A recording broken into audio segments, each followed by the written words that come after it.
Proposition d'un texte que j'ai écrit en Afrique au Burkina Faso. Le cri d'une étoile qui s'éteint m'a réveillé. Dans mon lit aux réminiscences exquises, plus personne. Du sperme séché sur le drap parle pourtant de corps qui s'abandonnent. Pourquoi la porte de la mémoire est-elle rouillée? Les yeux n'ont pas l'exclusivité de la cécité. L'univers passe, par lui nous sommes passants. Mais que se passe-t-il pour les trépassants? La porte de la mort fait-elle du bruit par nécessité?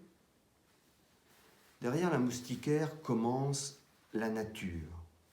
Hargneux jappement de chiens errants, odeur d'égout, mon sang plaît aux moustiques, ici Ouagadougou. J'ai toujours eu un faible pour la démesure. Le mendiant bossu de la mosquée m'a pris la main. Il cherche le miroir qui ne reflète plus les objets. Je lui ai dit, l'eau qui coule n'a pas de projet. Les manques acceptés éteignent l'espérance des demains. Chronos, la montre, les grises préoccupations. Aïgne, un holistique goût solaire du présent.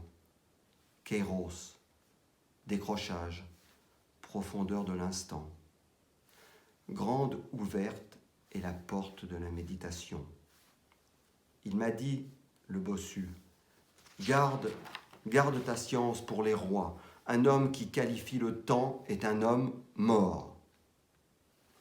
Échec et mat. J'ai retenu ma langue sans remords. La frustration est noire comme le désarroi. Oui, elle était l'objet de mon rêve érotique. Rouge désir. Les moustiques femelles convoitent mon sang. Elle dort là-bas, sans doute une main sur son ventre innocent.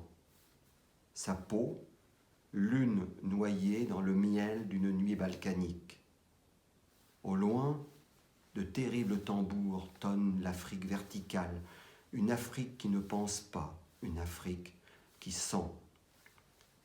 La nature en rut a des rythmes triomphants, ignorés par la culture de l'Europe horizontale. Froissement bleu d'aurore sur le carmin de la poussière. Est-ce que les étoiles crient quand elles s'éteignent? Ô bossu, sais-tu que jamais on ne se baigne deux fois dans la même rivière? Le front d'airain de l'éléphant supporte le ciel. Enfouir mon nez dans le musc de sa nuque après l'amour. N'est pas un voyageur celui qui pense au retour. Sur mon lit, Les temps sauvages, le livre de Joseph Kessel.